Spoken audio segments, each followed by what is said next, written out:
We have heard stories of brave wonder women like Kittur Rani Channamma and Jhansi Rani Lakshmibai who fought for motherland and sacrificed their life for kingdom. But much before Kittur Rani Channamma and Jhansi Rani Lakshmibai, there was a woman who fought Portuguese to save her people and kingdom. How many of you heard story of queen who used to fight fearlessly by beheading enemy in battlefield? And how many of you heard about brave women who fought against her own husband when he joined hands with enemy? Yes, I was talking about Rani Abbakka. But question pops in everyone's mind is, who is Rani Abbakka? Why she is brave warrior compared to many Indian kings who offered to surrender British and Mughals? For next 3 minutes, I'm going to tell you interesting facts about first queen of Tulua from Ullala who fought the Portuguese fearlessly. Stay tuned and watch full video. Welcome back to Fact Desk. I will be uploading short and simplified information in one video every alternative day with most interesting facts and trending topics which everyone should have knowledge. If you not yet subscribe the channel, please subscribe and press bell icon. Let's begin our video from Goa where Portuguese already captured it and were eyeing for Kerala and coastal area of Karnataka. And it was in year 1525 where Rani Abbakka was born in Ullala, which is pride land of Tulu people, where she belonged from Chauta dynasty who ruled over parts of coastal Karnataka. In her childhood itself, she lost her father and mother, and it was her uncle Tirumala Raya who guided and trained Rani Abbakka to fight battles and also taught different military strategies along with boys of her age. After attaining age of marriage, Tirumala Raya started to find groom, and it was Kama Raya of Mangalore who wanted to marry Rani Abbakka, but she refused to marry him. At the time, Mangalore was ruled by Veera Narasimha Bangaraja, and it was Prince Lakshmappa Arasa Bangaraja who married Rani Abbakka, and in year 1544 where Abbakka was crowned as queen of Ullala.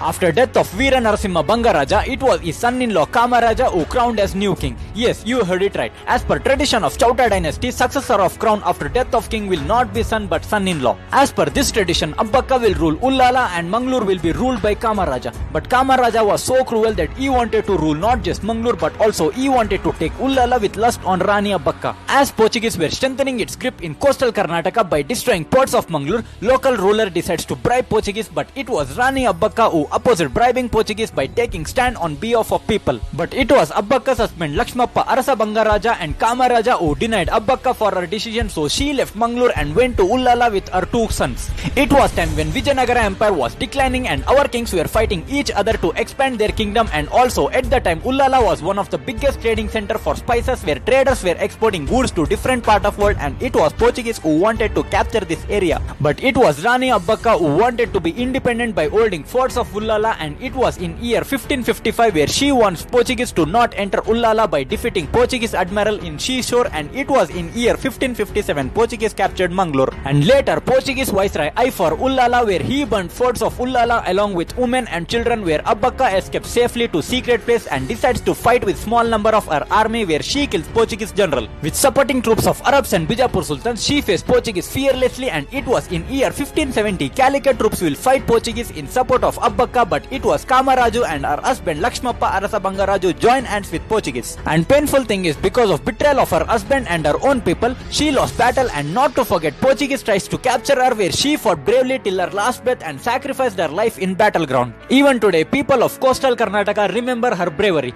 but saddest thing is our history books never tell about this. That's the end of short and simplified story of Rani Abbakka. If you think this video has facts, then kindly share this video and comment your views in comment section.